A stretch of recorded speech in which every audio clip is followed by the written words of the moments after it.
ओम शांति। अब देखते हैं लिब्रेशन के बाद का जीवन किस तरह से होता है।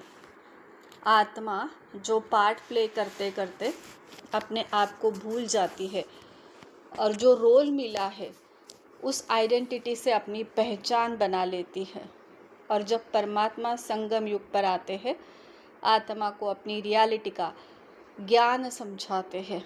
रियल सत्य स्वरूप जैसे मैं हूँ वैसी आप हो ये समझाते हैं।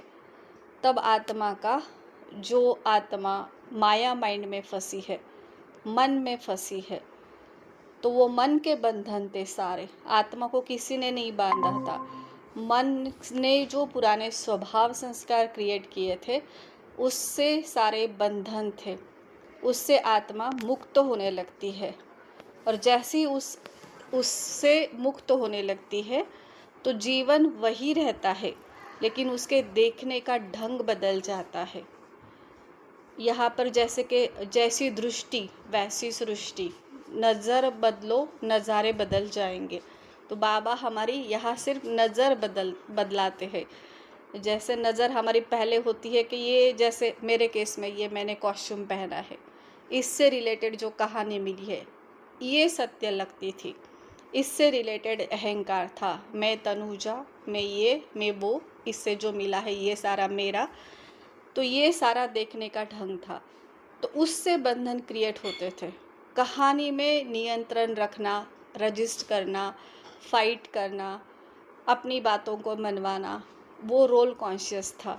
जैसे जैसे आत्मा अपनी बेहोशी से बाहर आने लगती है, होश में आने लगती है, और वो जो बंधन थे उसे साक्षी अवस्था में पता चलते हैं कि ये मेरा रियल स्वरूप अगर परमात्मा की तरह है तो ये तो मैं पार्ट प्ले कर रही हूँ।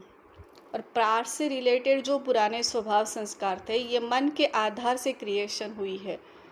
तो उसको पता चलता है ड्रामा तो सारे मेरे ही अंदर है। मेरे ही अंदर जो कमी कमजोरियाँ, भाव भावनाएं, पुराने स्वभाव संस्कार, धारणा, मान्यता, इससे मैं फंसी हुई थी। तो अब उसके लिए देखने का ढंग बदल जाता है। वही कर्म रहते हैं, वही चुनौतियाँ आती है, लेकिन देखने पर भीतर कोई शिकायत नहीं रहती है। दुख और आनंद आते हैं और कहानी पर पकड़ नहीं बनाते हैं। जैसे पहले दुख आते थे, लेकिन वो रियल आइडेंटिटी पहले सोल कॉन्शियस नहीं थी ना, रोल कॉन्शियस थी। तो वहाँ पर मैं और मेरा लगाया हुआ था। तो वहाँ पर बंधन क्रिएट होने से मन जैसा हो तो बहुत अच्छा, और अगर मन जैसा नहीं हो तो वो दुख वाली भासना, ये सारा क्रिएशन था। लेकिन अब क्या है, मुक्ति हो गई है ना। रोल कॉन्शियस सोल होश में आते ही छोड़ने लगी है, देखने लगी है। तो जैसे ही वो देखती है दुख आते हैं, आनंद आता है, लेकिन वो कहानी में पकड़ नहीं बनाता। वो एक उपस्थिति है, ऊर्जा है, आत्मा है, वो इस कहानी को देख रही है।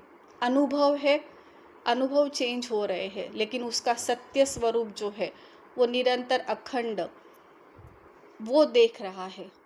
तो इस तरह से वो पकड़ नहीं बनाता है।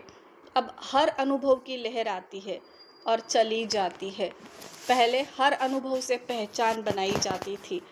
उससे जो भी अनुभव आता था उससे रिलेटेड स्वभाव संस्कार लगाना, कहानी में उलझना, कहानी से दुख उठाना, परेशानी उठाना, डर, भय, चिंता, इसमें फंस जाना। लेकिन जैसे ही पता चला तो सब अनुभव की लहरें आएंगी और चली जाएंगी। धारणाएं गिर जाती है, जो पहले आपने धारणाएं क्रिएट की हुई थी देह भान से, वो गिर जाती है। बस जीवन रहता है। वो बोलते हैं ना, नदी बहती है, उस तरह से आपका जीवन गो विद द फ्लो में चलने लगता है। आप हंसते हैं, रोते हैं, काम करते हैं, लेकिन भीतर में कोई भी विरोध नहीं रहता है, कोई शिकायत नहीं रहती है। वहाँ पर माइंड, बॉडी, सोल अलाइनमेंट में रहती है। जहाँ उसका शरीर है वहाँ उसकी प्रेजेंस है। ना वो पास्ट का सोचती है ना फ्यूचर का सोचती है। अगर सोच आती भी है तो लेकिन वो प्रेजेंट में रहती है, तो उसे कोई शिकायत नहीं है। यहाँ ईगो ही नहीं है, जो माइंड की कहानी नहीं है। ईगो नहीं है तो फिर माइंड ऑपरेट नहीं कर रहा है। माइंड ऑपरेट कर रहा है तो वो कैरेक्टर से, मतलब मेरे केस में तनुजा से लगा हुआ मैं था, वो पहले मन से जीती थी, मन में बंधी हुई थी। अब वो जैसे ही छूटने लगता है, फ्रीडम का एहसास अनुभव होने लगता है, जिसे बाबा मुरलियों में कहते हैं राई, राई से रुई, और रुई से फिर एकदम इतना हल्कापन आ जाता है कि कहानी चल रही है, कहानी में निरंतर अनुभव आ रहे, एक के बाद एक के बाद एक के बाद, लेकिन मैं कहीं पर भी फंसी नहीं हूँ। मैं वो ऊर्जा हूँ। ड्रामा अनफोल्ड होता है, सेकेंड बाय सेकेंड जैसा ड्रामा अनफोल्ड होता है, मैं इस वस्त्र को धारण करती हूँ, निमित्त मात्र कर्म इंद्रियों से कर्म करती हूँ, और वहाँ पर वो मैं कर्म परमात्मा को समर्पण करती, जहाँ हमेशा मैं और मेरा लगता था, और मैं और मेरा यही सारे दुख की जड़ थी, क्योंकि वो देहभान से रिलेटेड था। फिर यहाँ पर करुणा कैसे जन्म लेती है, ये अपने आप बहती है, क्योंकि यहाँ कोई दूसरा नहीं है, कोई ऊंचा नीचा नहीं है। पहले आप हर एक को उनके स्वभाव संस्कार से या उनके जो नाम था, नाम रूप में फंसे थे, अलग अलग लगते थे कैरेक्टर। जैसे अभी आपको पता चला कि हर आत्मा परमात्मा की संतान है, हर आत्मा के अंदर परमात्मा का दिव्य अंश है, तो आप अपने आप से कैसे बात करोगे? ऊर्जा को किस तरह से अलग समझोगे? सभी के अंदर वही परमात्मा की ऊर्जा बह रही है, वही आत्मा है। तो यहाँ पर आपको हर आत्मा के लिए, क्योंकि आपका देखने का नज़रिया बदल गया ना, अब सामने वही है, एंजल और फरिश्ते, जैसे बाबा कहते हैं कि एंजल और फरिश्ते देखना है, तो आपके लिए कोई दूसरा तीसरा होता ही नहीं है। तो कोई ऊंचा नहीं है, कोई नीचा नहीं है। कोई अगर रोता है तो आपको भीतर से आप उसे ठीक करने के लिए देखते हो, क्योंकि वहाँ पर आपकी उपस्थिति जो है, सोल कॉन्शियस, वो मौन है, वो देख रही है।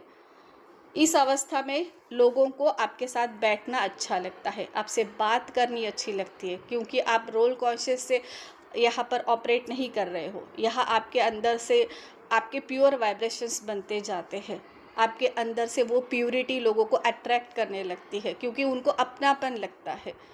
वहाँ पर आपके पुराने स्वभाव संस्कार में और मेरेपन से जो था, वो यहाँ पर नहीं होता है। तो वो साइलेंट लिबरेशन उन आत्मा की सुगंध भी उन आत्माओं तक जाती है, और उन आत्माओं को आपके साथ बात करना हल्का हो ना, आप हल्के हो पार्ट में, आप जहाँ हल्के हो तो आपका हल्कापन भी आप, हम एक्चुअल में देखा जाए तो सभी वाइब्रेशन है ना, तो वो वाइब्रेशंस उन आत्माओं को भी फील होने लगते हैं, तो आपका हल्कापन उनको भी हल्का कर देता है। अब आप क्या करते हो, दुनिया बदलने की कोशिश छोड़ देते हो। जो पहले हम यहाँ पर ही अटके हुए थे, हम चाहते थे, हम विक्टिम माइंडसेट में जीते थे, प्रॉब्लम है तो बाहर, इसकी वजह से, उसकी वजह से, इसने ये किया, उसने वो किया, उसमें फंसते थे। अब बाबा ने नज़र बदली है, प्रॉब्लम है तो अंतर्मुख अवस्था में जाओ, वहाँ से सॉल्यूशन मिलेगा। अपने आप को चेक करो, क्या कौन से ट्रिगर आपको ऐसे बैठ रहे हैं, कौन से आपके अंदर की धारणा मान्यता टूट रही है, कौन से ऐसे पुराने स्वभाव संस्कार को आपने पकड़ कर रखा है, वो बंधन वहाँ से छूट रहे हैं।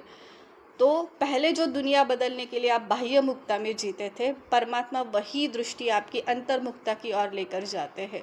यहाँ पर फिर दूसरों का करेक्शन करने के बजाय कनेक्शन आप परमात्मा के साथ रखते हो, अपने सत्य के साथ रखते हो, और जैसे ही आप अपने सत्य में स्थित होने लगते हो तो दुनिया बदलने की कोशिश ही छोड़ देते हो। लोगों को जगाते नहीं हो, जगाने के लिए उनके पीछे भागते नहीं हो।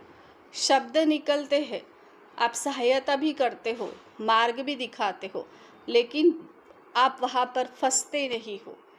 मतलब अगर मैं किसी को राय भी देती हूँ तो मैंने राय देने का काम किया, लेकिन वो वैसा होना ही चाहिए, ये आपका वहाँ पर इस तरह से इच्छा नहीं होती, उस इच्छा से भी आप बंधन मुक्त होते हो। तो सहायता करते हो, मार्ग दिखाते हो, लेकिन बिना पहचान। वहाँ पर आपको ये नहीं कि अगर मैंने कुछ किया है तो मुझे इसके रिजल्ट में मुझे क्या मिलना चाहिए, फल की अपेक्षा नहीं, आप श्रेष्ठ से श्रेष्ठ कर्म करते हो। तो जहाँ शुरुआत ही नहीं है वहाँ अंत नहीं है, जीवन बस चलता रहता है, go with the flow. Soul conscious में पूरी तरह से फ्रीडम। अब आपको आश्वासन नहीं चाहिए। पहले आपको ऐसा लगता था कि पार्ट है, मतलब खुद की आइडेंटिटी, ईगो से ऑपरेट करते थे, तो आपको किसी का आश्वासन चाहिए था, ये आपके साथ हमेशा रहे, एग्जाम्पल हमेशा रहे, परिस्थितियाँ आपके ही हिसाब से ऐसी ही चलती रहे, आपके जो सिद्धांत थे वो वैसे ही चाहिए थे। लेकिन जैसे ही आपका ये नज़रिया बदल जाता है तो आपको अभी कहानी वही है, परिस्थितियाँ भी वही है, लेकिन अभी आपको आश्वासन बाहर से नहीं चाहिए, सिद्धांत नहीं चाहिए, किसी से जवाब नहीं चाहिए, बस आपको चाहिए शांति चाहिए। आप आपके शांति में स्थित होना चाहते हो, और शांति कहीं बाहर नहीं है, वो आप ही है, आपका ही एक नेचुरल नेचर है। तो जहाँ कुछ बनने की आवश्यकता नहीं, ना खुद को साबित करने की आवश्यकता है, ऑलरेडी वो हो आप, लेकिन वो ढका हुआ था इस पुरानी परतों के पीछे।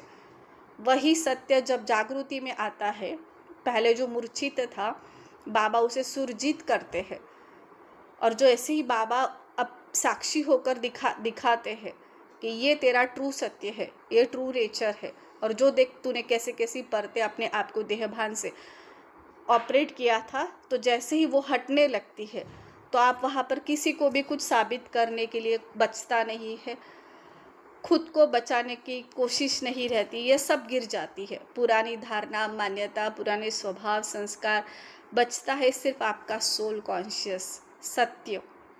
यहाँ आप अपने जीवन से लड़ना बंद कर देते हो। पहले आप लड़ते थे, लड़ते क्यों थे? लेकिन क्योंकि आपको कर्म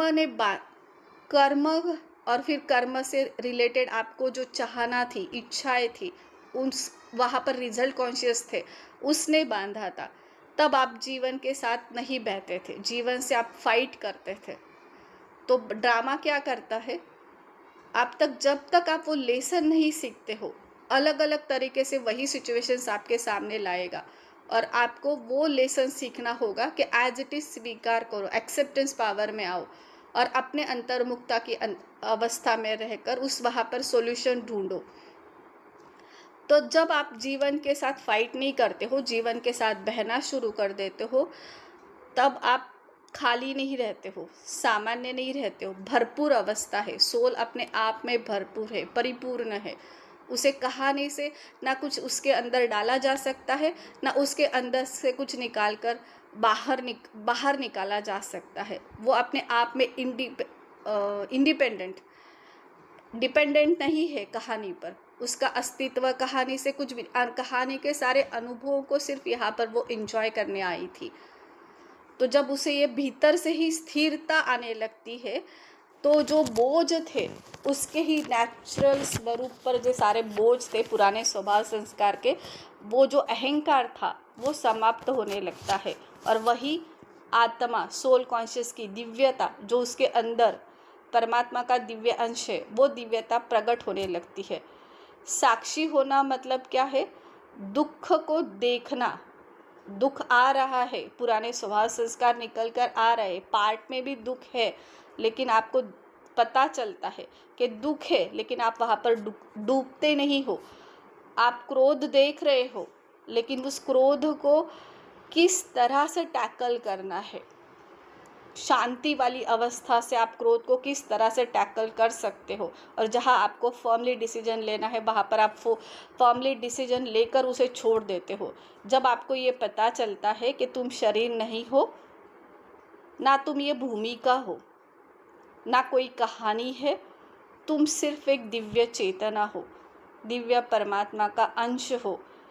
जब आपका ये देखने का नज़रिया अड़िग हो जाता है ना, तब आत्मा का जागरण शुरू हो जाता है, और आत्मा के लिए जागृति में आना, उसके लिए नए युग की रचना हो जाती है, जिसे ही बाबा कहते सतयुग। क्योंकि कलयुग क्या है? कलह कलेश का युग, पुराने स्वभाव संस्कार विकारों का युग, जो विकारों की अति है वो कलयुग है। जब आत्मा बेहोश है तब कलयुग है, जब आत्मा होश में आती है और अपने स्व को पहचानती है, सतो प्रधानता यहाँ पर एक्सप्रेस होने लगती है, वही जागरण उसके लिए सतो प्रधान अवस्था, मतलब सतयुग, यही से हमारा स्टार्ट होता है।